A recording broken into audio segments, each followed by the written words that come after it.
bienvenue à ceux qui sont là pour la première fois, bienvenue à ceux qui sont là de temps en temps, et puis à ceux qui sont habitués, bienvenue à tous. Et c'est chouette qu'on puisse passer ce moment ensemble. Et après, on aura un temps, on va pouvoir boire un café, discuter un peu, manger quelques petits gâteaux pour ceux qui veulent. Et comme ça, ce sera aussi le moment de se connaître un peu mieux. Et c'est aussi ça l'Église, hein. C'est pas juste être assis et recevoir, mais c'est aussi partager la communion, discuter ensemble, prendre un bon moment pour se connaître toujours un petit peu mieux. Alors, on est toujours dans une série de prédications sur l'évangile de Marc.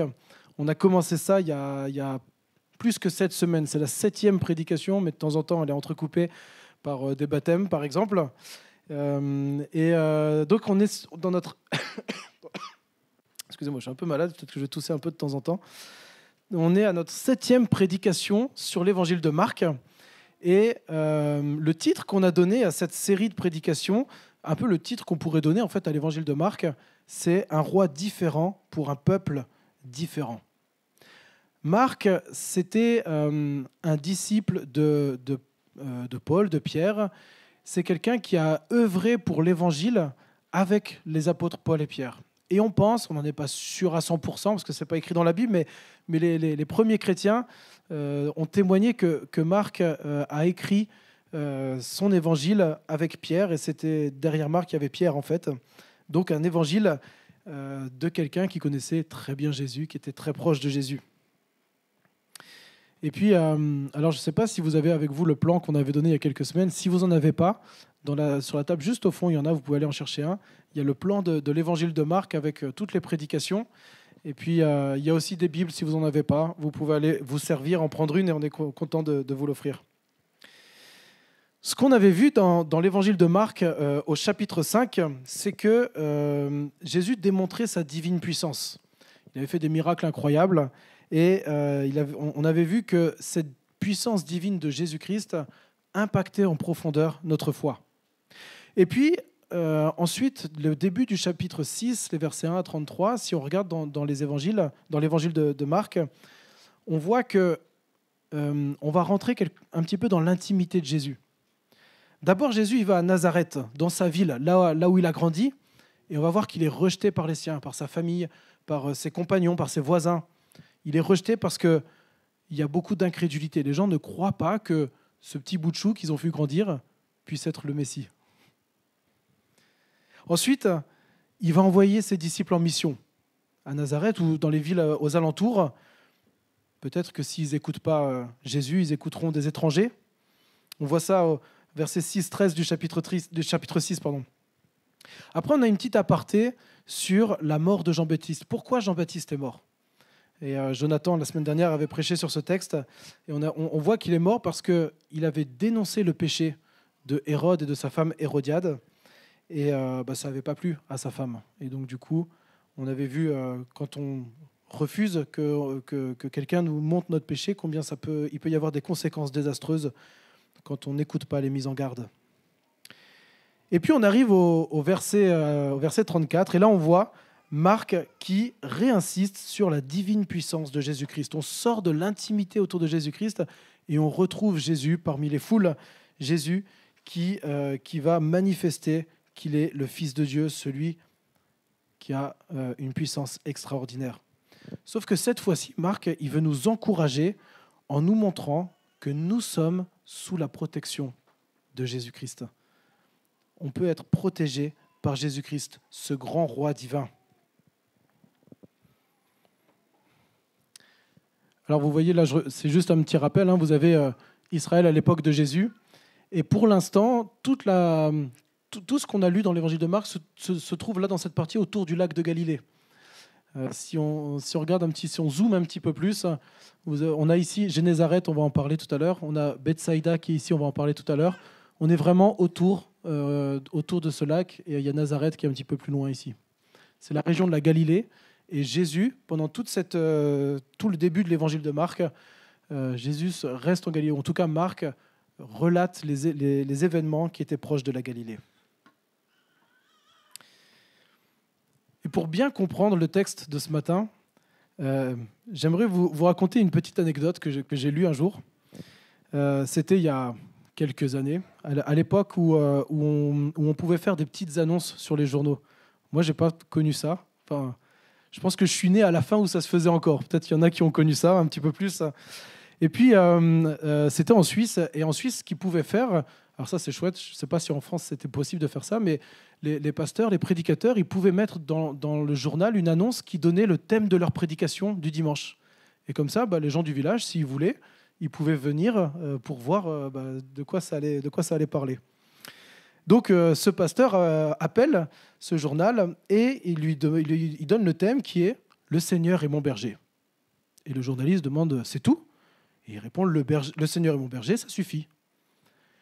Et le journaliste, dans ses petites annonces, écrit « Le Seigneur est mon berger, ça suffit ».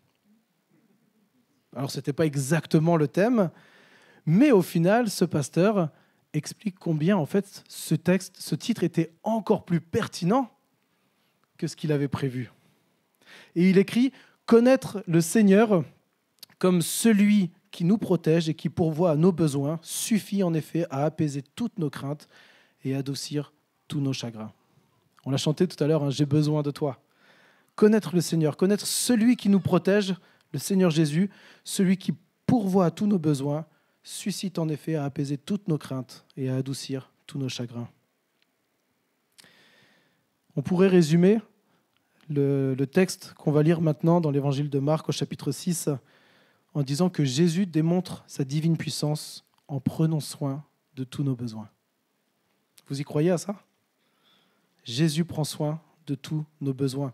Et c'est possible uniquement, comme tu disais dans ton témoignage, uniquement parce qu'il est Dieu. Il n'y a que Dieu, en fait, qui peut pourvoir à tous nos besoins.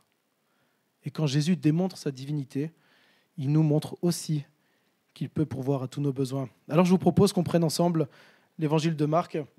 On va aller au chapitre 6, les versets 30 à 56. Je suis désolé, je n'ai pas mis les références.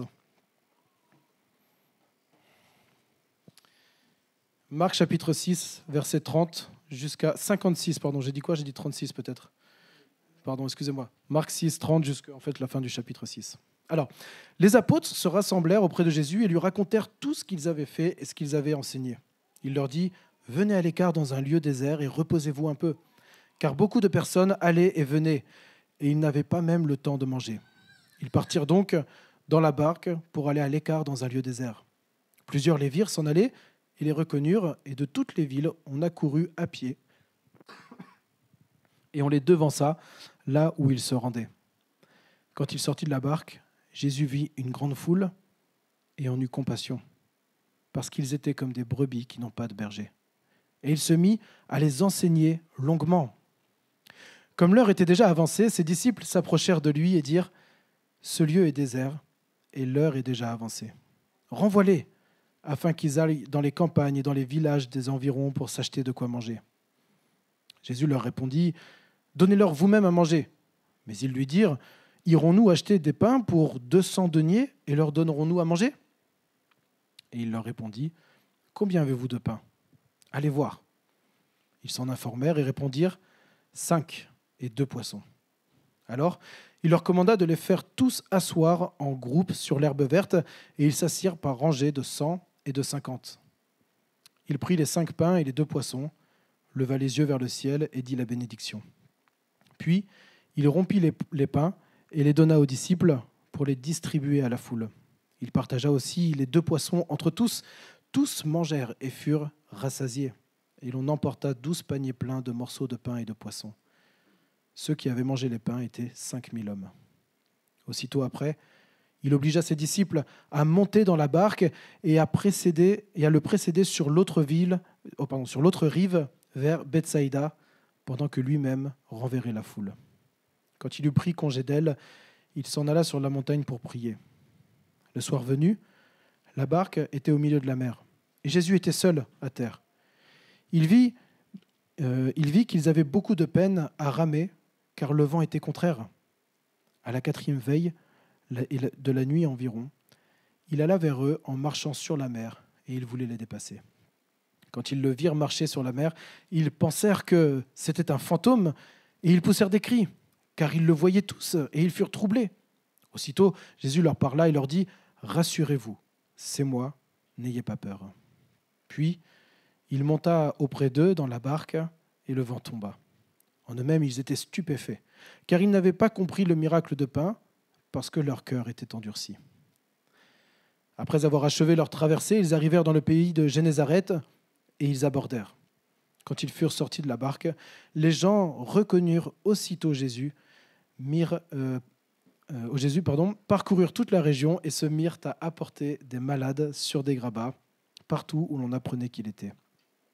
Partout où il entrait, village, ville ou campagne, on mettait sur les malades sur la place publique et on le suppliait afin de toucher seulement la frange de son vêtement, et tous ceux qui le touchaient étaient délivrés.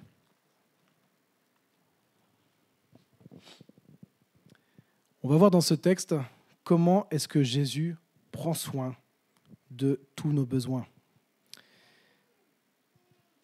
Premièrement, Jésus prend soin de la foule en les accueillant. Si on regarde les versets 30 à 34, on se rend compte que les disciples, ils avaient besoin de se reposer. Ils étaient fatigués. Ils étaient partis en mission juste avant. Ils reviennent vers Jésus et là, ils racontent avec beaucoup de joie tout ce qui s'est passé. Et quand on lit le même récit dans les autres évangiles, on se rend compte qu'ils ont fait des miracles extraordinaires. Et ils sont tout excités, ils sont heureux de raconter tout ça à Jésus. Et ils sont fatigués, les gars.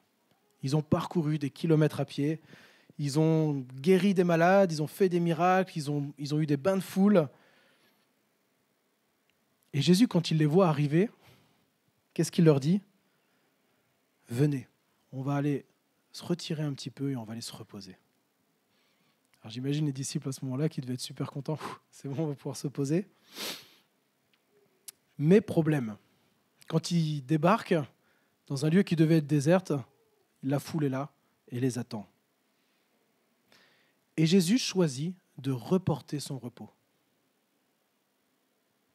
Il va prendre soin de la foule. Il va accueillir la foule qui est là. Et je peux imaginer que cette foule collante, il n'avait pas forcément envie de la voir, ou les disciples en tout cas n'avaient pas forcément envie de la voir. Ils étaient bien trop fatigués, mais Jésus a eu compassion de cette foule. Et il dit qu'il a été touché, ému de compassion pour la foule. Et je trouve ça extraordinaire parce que ça nous montre le regard que Jésus a à ce moment-là sur la foule, mais aussi ce regard de Jésus sur nous. Il ne nous voit pas comme des pots de colle, parce qu'on viendrait lui demander plein de choses.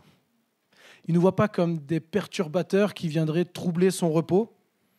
Vous savez, dans la mythologie grecque ou dans les histoires pour les enfants, des fois on entend « qui vient troubler mon repos ?» des choses comme ça. C'est pas ça Jésus. Jésus, quand la foule vient le voir parce qu'elle a besoin de lui, il reste disponible parce qu'il est touché de compassion pour la foule. Et pourquoi il est touché de compassion ? Parce que cette foule est comme un troupeau de brebis sans berger.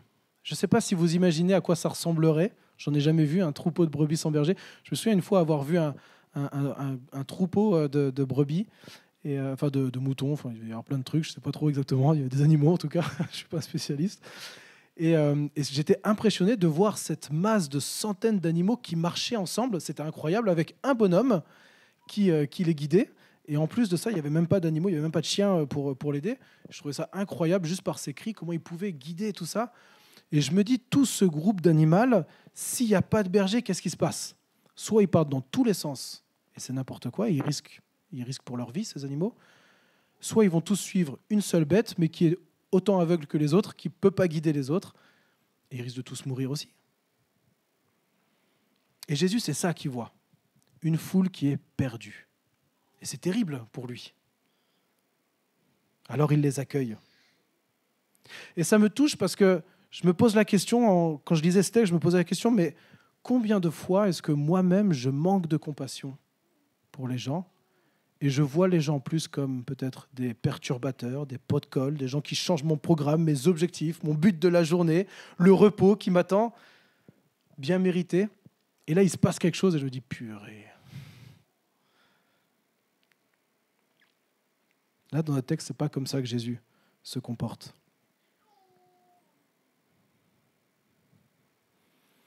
Si j'ai quelqu'un qui vient vers moi et qui a besoin de ma compassion, de mon amour, de mon aide, d'entendre des paroles réconfortantes,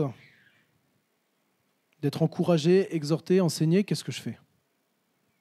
Est-ce que je dis, écoute, là, ce n'est pas le moment? Ou est-ce que peut-être je me laisse toucher de compassion pour cette personne? En fait, ça pose la question des priorités, je trouve. C'est quoi ma priorité? Est-ce que ma priorité, c'est mon moi? Je suis la priorité de ma vie et donc, du coup, j'écoute uniquement mes besoins? Ou bien, est-ce que je me dis, il y a peut-être aussi les besoins de l'autre qui sont importants? Alors, on n'est pas Jésus, hein, ça nous rassure. Et on ne peut pas sauver les autres. On ne peut pas répondre à tous les besoins des autres, on n'est pas le Créateur. Mais Jésus est quand même un modèle pour nous, et notamment dans sa disponibilité pour les gens. Et je crois que cette réalité de toujours plus penser à nous qu'aux autres est quelque chose qui peut nous toucher bien plus que ce qu'on imagine. Je ne sais pas si vous avez déjà dit ou entendu, moi j'ai déjà dit plein de fois cette phrase, il faut que je m'occupe de moi, il faut que je pense à moi pour pouvoir m'occuper des autres. Je pense que c'est vrai dans une certaine mesure, mais en même temps, quand je regarde Jésus, quand je regarde les enseignements de la Bible, qu'est-ce que Dieu nous dit? Qu'est-ce que Jésus nous dit? Aime Dieu, aime ton prochain. Si tu aimes Dieu, si tu aimes ton prochain, si tu recherches d'abord et avant tout la gloire de Dieu, le royaume de Dieu, alors toutes choses te seront données par-dessus. Aime ton prochain. Et je trouve que parfois, peut-être, en tout cas moi je le constate dans ma vie, il y a peut-être des priorités à remettre dans le bon ordre. Quel accueil avons-nous de notre prochain quand on n'avait pas vraiment prévu de l'accueillir?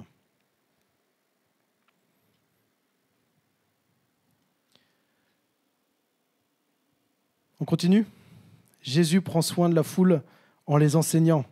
Si on regarde le verset 34, Jésus, en véritable bon berger de son peuple, il commence par enseigner la parole qui révèle le vrai sens de la vie. Dieu avait révélé bien longtemps avant, dans le livre de Deutéronome, donc on est aux alentours de moins 1500 avant Jésus-Christ à peu près, Dieu a dit à Moïse, l'homme ne vit pas de pain seulement, mais l'homme vit de tout ce qui sort de la bouche de l'Éternel. Et en fait, Jésus, ce qu'il est en train de faire, c'est qu'il est en train de mettre en application cette parole. Jésus prend le temps de les enseigner. Et il va leur dire, vous savez, vous avez aussi besoin de manger, on va y venir après. Mais votre vrai besoin, c'est d'entendre les paroles qui sortent de la bouche de l'Éternel, d'entendre les paroles qui sortent de la bouche du Fils de Dieu, de Jésus-Christ. Jésus prend le temps de les enseigner. Alors le texte ne nous dit pas ce qu'il leur dit. On aurait bien aimé savoir. Peut-être que, j'imagine que quand on lit, on retrouve dans d'autres évangiles ce que Jésus a pu dire à ce moment-là. Mais ce qu'on peut être sûr, c'est que Jésus va parler à cette foule selon ce que cette foule a besoin d'entendre, parce qu'il enseigne la volonté du Père. Jésus va prendre le temps de leur expliquer le sens de la Bible. Voilà comment il va prendre soin d'eux aussi. Est-ce que parfois aussi, on se laisse toucher par des gens qui veulent prendre soin de nous en nous parlant de Dieu? Je vais vous faire une confession. Ah mince, c'est filmé. Peut-être on coupera, j'en sais rien. Des fois, je sais pas, quand je rentre le soir, ou ça m'arrive de rentrer tard parce qu'on a des soirées au feu, il est minuit et demi. Puis des fois, Chloé, elle ne dort pas encore. C'est rare en fait, mais de temps en temps, elle ne dort pas encore. Et en fait, ce que j'ai juste envie à ce moment-là, c'est de me poser, d'être tranquille, de prendre une douche, d'aller me coucher. Et puis des fois, elle vient et elle me parle de Dieu. Et moi, ça fait toute la journée que j'ai lu des livres, que j'ai parlé avec des étudiants. Et j'ai presque envie de dire, écoute, franchement, c'est pas ça que j'ai besoin, quoi. Mais en fait, elle a tellement raison. Et je la remercie pour le soin qu'elle prend de moi, parce qu'elle sait que j'ai besoin aussi, évidemment, d'entendre parler de Dieu, d'être enseigné sur la parole de Dieu. Et au final, je sais que ça me fait du bien, même si ce n'est pas forcément toujours ce que j'aimerais à ce moment-là. C'est vrai le soir, c'est vrai à d'autres moments. Bref, Jésus accueille la foule, il les enseigne, et puis après, il va les nourrir. Alors voilà maintenant le miracle, peut-être un des miracles les plus connus du Nouveau Testament de Jésus. Un miracle incroyable, hein. 5000 hommes, on ne dénombre pas les femmes, les enfants, donc ils étaient certainement plus nombreux. 5 pains et 2 boissons. Et de poissons, pas de boissons, de poissons. Qu'est-ce qu'on fait avec ça? Jésus maîtrise les éléments. Et là, il montre encore sa divine puissance. Il montre qu'il est Dieu, en fait. Les apôtres, ils n'ont jamais pu faire ça. Ils n'ont jamais fait ça. Il maîtrise les éléments créationnels. Alors, je ne sais pas si ça vous arrive à vous, mais peut-être on peut douter des fois et se dire, mais en fait, est-ce que c'est vraiment arrivé ce truc-là? Est-ce qu'on n'est pas juste dans un récit mythologique ou dans un truc qui a aidé les chrétiens depuis 2000 ans à croire ce qu'ils avaient envie de croire sur Jésus? Souvent, je rencontre des étudiants qui sont en sciences et qui disent, moi, je suis scientifique, je ne peux pas croire des trucs comme ça, quoi. J'aimerais vous dire 3 choses par rapport au miracle. Peut-être 3 choses ce matin. Déjà, des choses inexpliquées par la science ou par la raison, ça arrive souvent. Et il n'y a encore pas longtemps, un étudiant du feu qui témoignait comment il a été guéri miraculeusement. Et quand il parlait avec son médecin, son médecin qui disait mais c'est pas possible qu'il n'y ait plus aucune trace de maladie, il avait des problèmes graves. Et ce gars, il dit, mais en fait, moi je crois en Jésus, je crois que c'est lui qui m'a guéri, quoi, c'est tout. Puis le médecin qui lui disait, moi aussi je crois en Jésus, mais là par contre, elle n'arrivait pas à comprendre. Elle dit, je vais faire remonter l'information à l'ordre des médecins, de je sais pas trop quoi, pour qu'ils aient conscience, pour qu'ils sachent que c'est arrivé, quoi. Voilà, vraiment un miracle de guérison. Alléluia. Après aussi, on peut noter que en fait, la science, elle n'est pas équipée pour analyser les miracles. La science, c'est merveilleux. On fait plein de choses grâce à la science. La science a construit énormément de choses, mais l'idée que quelque chose de naturel puisse avoir une cause surnaturelle, c'est pas la science qui va analyser ça, en fait. Là, on touche peut-être plus la philosophie ou la théologie, mais la science n'est pas équipée pour ça. Donc la science ne répond pas à tout, ne peut pas répondre à tout. Et quand on pense que si je suis scientifique, je ne peux pas croire au miracle, en fait, on se trompe de problème. C'est juste 2 choses différentes. Et puis en plus de ça, je crois qu'il y a un argument logique au miracle. S'il y a un Dieu créateur, imaginons que ce soit vrai. Je ne sais pas ce que vous croyez ou pas, mais peut-être il y a ce matin des gens qui ne croient pas que Dieu existe, hein, c'est possible. Mais s'il y a un Dieu créateur, finalement, la possibilité qu'il y ait des miracles, ce n'est pas illogique. On est d'accord, Dieu fait ce qu'il veut. Donc pour être sûr que les miracles ne peuvent pas se produire, il faudrait du coup être sûr qu'il n'existe pas de Dieu créateur. On est d'accord? Et du coup, ça constitue un acte de foi aussi grand que celui de croire en un Dieu créateur. Si je suis convaincu que les miracles n'existent pas, cela veut dire que je suis forcément convaincu que Dieu n'existe pas. Parce que si Dieu existe, les miracles peuvent exister. Si je suis convaincu que Dieu n'existe pas, ça, c'est un pas de foi, les amis. Alors la question, c'est pas seulement de savoir si c'est vrai ou pas, mais plus de se poser la question, en fait, où est placée ma foi? Et si ça vous intéresse d'aller plus loin, je vous invite à lire un livre de C.S. Lewis qui s'appelle Miracle, tout simplement, où j'ai repris quelques-unes de ces idées-là. Et moi, quand je vois dans l'évangile de Marc ou dans la Bible des miracles comme ça, je me dis, waouh, Dieu est puissant, Dieu est bien réel. Ok, on revient au texte. Jésus, il accueille la foule, il les enseigne, et après, il les nourrit. 2 réalités indispensables. Enseigner, nourrir, 2 choses qui devraient être indissociables. On ne peut pas se permettre seulement de parler de vérité spirituelle à des gens s'ils ont faim. Et l'inverse serait pas juste non plus. Seulement donner, prendre soin des gens sans leur parler de la réalité spirituelle, ce serait pas juste non plus. On prendrait soin de leur corps, ce qui est super. Mais qu'est-ce qui se passerait pour leur éternité? C'est l'armée du salut qui résume tout ça en disant pain, savon, salut. On donne du pain, on offre le savon, et après on parle du salut aux gens. Imaginez que Jésus ait parlé pendant des heures à la foule et qu'après il leur ait dit, bon, maintenant, allez, ciao, rentrez chez vous, quoi. Dans un autre évangile, c'est écrit que s'ils rentraient chez eux comme ça, ils pouvaient mourir, quoi. Ils pouvaient défaillir. Si on ne prend pas soin nous-mêmes aussi des besoins physiques des personnes autour de nous, on peut leur expliquer plein de vérités sur Dieu. Mais ce ne sera pas juste. Les deux doivent être présents. Prendre soin des réalités physiques, prendre soin des réalités spirituelles des gens qui sont autour de nous.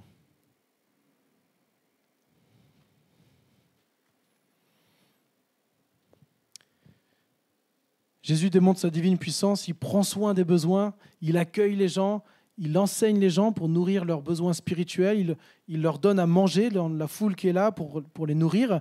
Et puis on voit à la fin du chapitre 6, les versets 53 à 54, qu'il va prendre soin de la foule. Je ne sais plus pourquoi j'avais mis ça, tiens. Peut-être ça reviendra après. Il va prendre soin de la foule en les guérissant. Alors on devient parfois presque habitué aux guérisons de Jésus. Mais là, dans notre texte, elles sont différentes de ce qu'on a vu jusqu'à présent. Je ne sais pas si vous vous rappelez, au chapitre 5, on voit des miracles, des guérisons, mais c'est à des personnes particulières. Il y a cette femme qui perd du sang, il y a la fille de Jaïrus, et on voit comment Dieu va prendre soin des gens individuellement. Et là, Jésus, il prend soin de la foule et il va guérir de manière incroyable.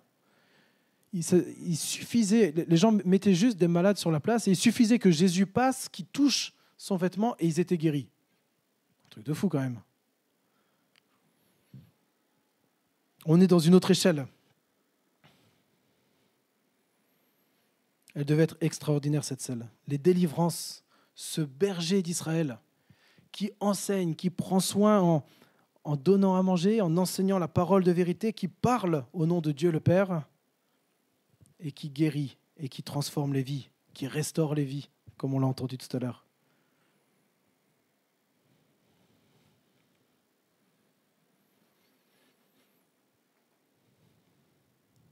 Et vous savez quelle est la guérison la plus importante qu'on peut vivre et dont on a tous besoin, par laquelle on a tous besoin de passer? Cette maladie spirituelle qui nous colle à la peau. Cette maladie que Dieu seul peut guérir. Qui a des conséquences terribles parce qu'elle nous fait souffrir ici sur terre, mais qu'elle nous condamne éternellement, c'est le péché. On a besoin d'être guéri de ce mal profond qui est le péché. Et je pense que Jésus, il guérit les foules ici, il prend soin des gens en les guérissant. Et on voit dans la suite du Nouveau Testament qu'il va y avoir d'autres personnes guéries, puis des fois des personnes qui ne sont pas guéries. Et un des objectifs de Jésus, des auteurs de la Bible, quand ils nous parlent de ces guérisons, c'est de nous montrer qu'on a tous besoin d'une guérison de la part de Dieu. On a tous besoin d'être libérés, délivrés, restaurés par Dieu. Parce qu'on est tous marqués par une maladie incurable, qui est le mal qui est en nous, le péché, ce mal qui nous éloigne de Dieu et qui nous empêche de faire réellement ce qui est bon selon le regard de Dieu.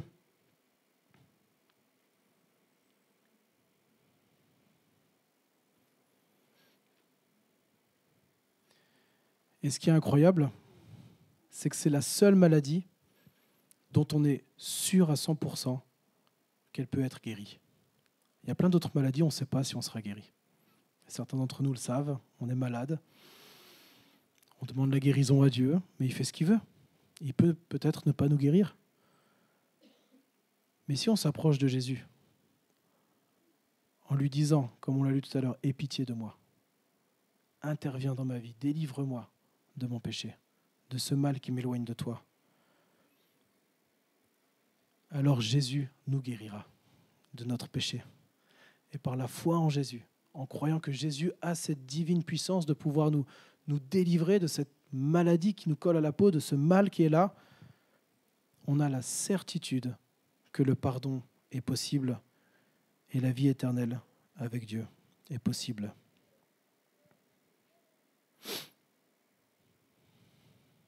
Jésus démontre sa divine puissance en prenant soin de tous nos besoins. Il a accueilli la foule, il a enseigné la foule, il a nourri la foule, il a guéri la foule. Et tout ce qu'il a fait il y a 2000 ans ici, autour du lac de Galilée, ça nous concerne aussi. Et est-ce qu'on est vraiment conscient, nous aussi, que Jésus veut prendre soin de nous et de tous nos besoins, qu'il peut et qu'il veut intervenir dans notre vie? Là, on s'est concentré sur la foule. On va regarder maintenant comment est-ce qu'il prend soin de ses disciples. Ça ira un petit peu plus vite maintenant. Il prend soin de ses disciples en... Il manque un titre, désolé. Première chose, ce n'est pas en défiant leur foi, mais c'est en leur montrant leurs besoins de repos. Et je vais revenir un peu sur cette notion de repos sur laquelle on est passé un petit peu rapidement tout à l'heure. Vous voyez les disciples donc, qui reviennent de mission, ils sont fatigués, Jésus les invite à se reposer, la foule arrive, et Jésus ne rejette pas la foule, parce qu'en fait Jésus voulait, je pense, enseigner autre chose aux disciples. Jésus voulait leur montrer que le vrai repos se trouve en Dieu. Ça ne veut pas dire que le repos physique n'est pas important. Et on a besoin de se reposer physiquement. Et même au verset 45, on voit que Jésus laisse partir ses disciples pour que ce soit lui-même qui congédie la foule. Et on peut imaginer que les disciples, ils ont pu souffler à ce moment-là, se retrouver tranquillement entre eux, peut-être se reposer quelque part. Mais au verset 46, on voit, je crois, le vrai repos dont Jésus est en train de parler ici. Regardez le verset 46, c'est écrit que quand Jésus eut pris congé de la foule, il s'en alla sur la montagne pour prier. Je me souviens quand on était en stage à Lille, au feu de Lille, il y avait un moment avec Chloé, on était vraiment fatigués. On n'avait plus de force, on était KO. Et on demande à notre formateur si on peut prendre quelques jours de repos. Et là, il nous dit, ouais, ok, mais il nous a repris sur quelque chose qu'il avait discerné depuis quelques semaines, que nous, on n'avait pas vu. Il a dit, mais vous savez, je pense que vous êtes fatigués aussi parce que vous avez négligé votre relation avec Dieu. Et vous avez peut-être une fatigue physique, mais vous avez aussi une fatigue spirituelle, une espèce de lassitude parce que vous avez négligé de venir vers le Père pour vous ressourcer devant lui. Et je pense qu'il avait raison. Et les quelques jours de repos qu'on avait pris, ce n'était pas seulement du repos où on a dormi, mais on avait le devoir, du coup, c'était un formateur, on ne pouvait pas trop discuter, de prendre du repos avec Dieu, de se ressourcer en Dieu. Et je crois que c'est ça aussi que Jésus veut enseigner à ses disciples ici. Prendre le temps de se ressourcer auprès de Dieu, de s'émerveiller de sa majesté. Et bien sûr, encore une fois, c'est important de prendre du repos physique. Jésus, il ne remet pas ça en question, il dort, et il n'y a aucun souci là-dessus. Mais je pense que parfois, on oublie un petit peu trop rapidement ce besoin de repos spirituel qu'on a. Et je ne sais pas si ça vous est déjà arrivé, moi ça m'arrive régulièrement, je suis las, quoi. Et je sens que ce n'est pas forcément un besoin de dormir plus, parce que si je dors plus, ça ne change rien. Ce n'est pas forcément quelque chose de physique, mais juste je me sens... Il y a un truc qui ne va pas, quoi. Et souvent, peut-être pas uniquement ça, mais souvent, je me rends compte que j'ai négligé ma vie avec Dieu, ma relation avec le Père. Donc Jésus prend soin de ses disciples en les invitant, en les encourageant à prendre du repos en lui. Et puis ensuite, il va prendre soin de ses disciples en défiant leur foi. 5000 hommes à nourrir. Ça fait des heures qu'ils écoutent Jésus et maintenant, il faut bien qu'ils mangent, ces gens qui sont là. Et Jésus leur dit, donnez-leur vous-même à manger. On était censé se reposer. Maintenant, il faut nourrir 5000 personnes, ou plus que 5000. Ça coûte 200 deniers. Alors, si on regarde, c'est 200 jours de salaire d'un ouvrier. Si on prend le SMIC, ça fait plus de 15 000 euros. Quand même, on doit nous dépenser 15 000 euros pour une foule qu'on ne connaît pas. Ça fait beaucoup, Mais Jésus leur dit, allez-y, nourrissez la foule. Ils ont pratiquement rien, 5 pains, 2 poissons. Qu'est-ce qu'on peut faire avec ça? Et ce défi de Jésus de nourrir la foule, ça nous interpelle. Parce que ce qu'on voit ici, c'est qu'on n'a pas besoin d'apporter grand-chose à Jésus pour que Jésus fasse des choses grandes, pour des choses immenses. Je connais un frère qui signe tous ses mails en disant 5 pains et 2 poissons. Et il signe ses mails pour montrer que on n'a pas besoin d'apporter grand-chose à Jésus pour que Jésus fasse toutes ces grandes choses qu'il est capable de faire.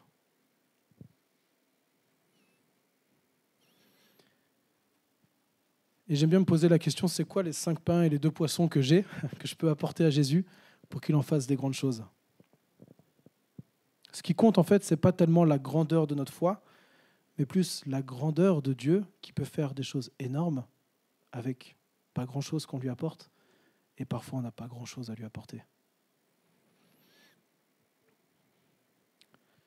J'ai retrouvé pourquoi j'avais mis cette slide. Ça, c'est la vision de notre Église et les objectifs. La vision de notre Église, c'est on veut que chaque membre de l'Église soit impliqué dans la mise en pratique de nos valeurs afin que l'Église grandisse et soit en mesure d'essaimer. Et les objectifs qu'on s'est donnés, on aimerait réussir l'implantation de l'Église au cœur d'Amiens. On est là depuis le mois de septembre. Avant, on était dans le quartier de la Haute-Oire. Et on rêve que d'ici 2030, notre Église soit indépendante financièrement et en capacité d'essaimer une Église fille dans la métropole amiénoise. Moi, quand je vois ça, je me dis c'est vraiment 5 pains et 2 poissons qu'on apporte à Jésus. Je me dis, mais comment on va faire concrètement? Et pourtant, si Jésus a nourri 5000 personnes, il peut nous permettre d'essaimer une église si c'est sa volonté. Et je trouve que c'est pas mal de se donner des défis comme ça, un peu comme les disciples, de dire, mais comment je viens devant Jésus? Qu'est-ce que j'apporte à Jésus? Pas grand-chose, c'est pas grave en fait, parce que Jésus peut faire des choses énormes. Et quelque part, il prend soin de moi en me défiant dans ma foi et en m'invitant à faire des pas de foi dans ma vie, que ce soit personnel ou en église. Et c'est vraiment possible de vivre quelque chose comme ça, même si on est une petite église, pas très grande, mais que maintenant, dans 8 ans, on puisse essaimer une autre église sur la métropole amiénoise. Ce serait merveilleux.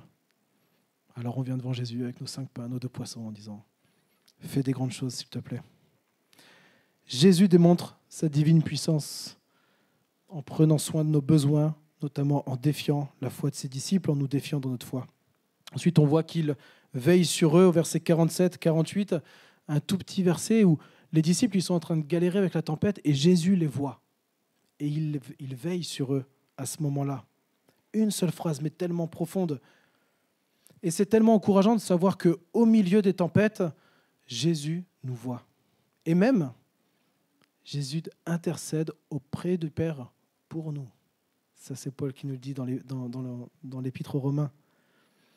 C'est tellement rassurant de savoir qu'on a Jésus sur la montagne céleste qui prie pour nous, qui nous voit, qui veille sur nous, et que quand on est au milieu de la tempête, en fait, on n'est pas seul, même si, a priori, on ne le voit pas. Après, il va se montrer. Ça va être autre chose.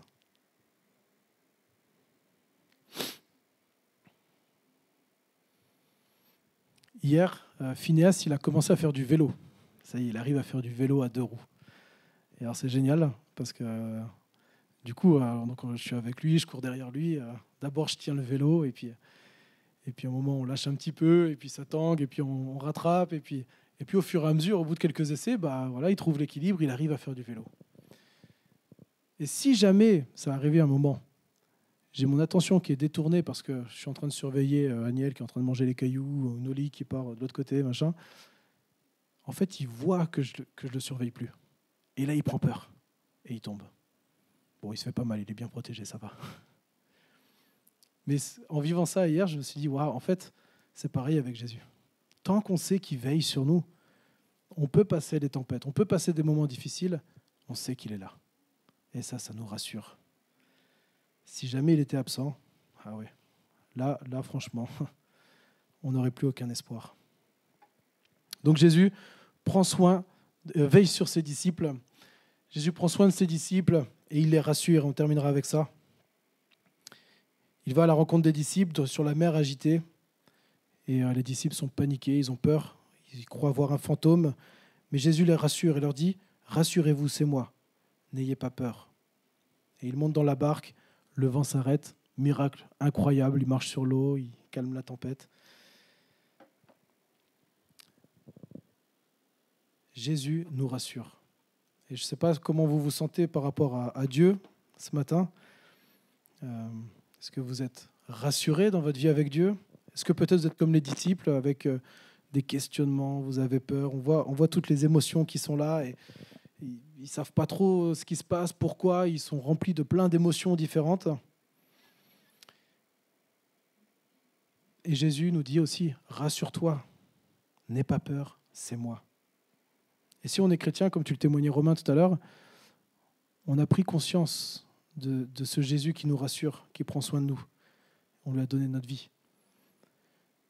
Mais si on n'est pas encore chrétien, c'est peut-être maintenant que Jésus s'approche de toi et te dit, rassure-toi, n'aie pas peur, c'est moi. On pourrait imaginer, ce n'est pas la Bible qui le dit, on pourrait imaginer Jésus qui te dirait, rassure-toi, c'est moi Jésus, n'aie pas peur, tu n'as rien à me prouver, moi je veux t'accueillir, comme j'ai accueilli la foule qui me cherchait. Je veux t'enseigner, je veux te parler, je veux me révéler à toi, je veux prendre soin de toi et de tous tes besoins, et j'en suis capable parce que je suis Dieu. Je veux guérir tes plaies les plus profondes, agir avec puissance dans ta vie. Je veux pardonner ton péché. Tu es fatigué de vivre sans moi, loin de moi. Je veux t'offrir ce repos éternel. Et si maintenant, tu as accepté que je suis venu pour toi, pour que tu crois en moi, je veille sur toi. Je veux prendre soin de toi. Alors suis-moi. Seigneur notre Dieu, nous te rendons grâce, nous te remercions parce que nous savons que tu prends soin de nous, que tu prends soin de tous nos besoins. Et ce qui est incroyable, c'est que comme nous savons que tu es Dieu, nous savons que tu peux vraiment combler et remplir tous les besoins les plus profonds qui sont en nous. Et je ne sais pas où en sont les uns les autres ce matin, mais je sais qu'on a tous besoin de ton intervention dans nos vies. On a tous besoin que tu manifestes ta puissance dans notre vie. Peut-être certains ont besoin d'être restaurés, d'autres ont besoin d'être enseignés, certains ont besoin d'être guéris, d'autres ont besoin d'être rassurés, certains ont besoin d'être défiés dans leur foi, d'autres ont besoin d'être nourris physiquement tout simplement. Seigneur, nous te prions, nous te supplions d'agir dans nos vies et que tu puisses démontrer ta divine puissance en prenant soin de tous nos besoins aujourd'hui et cette semaine. Amen.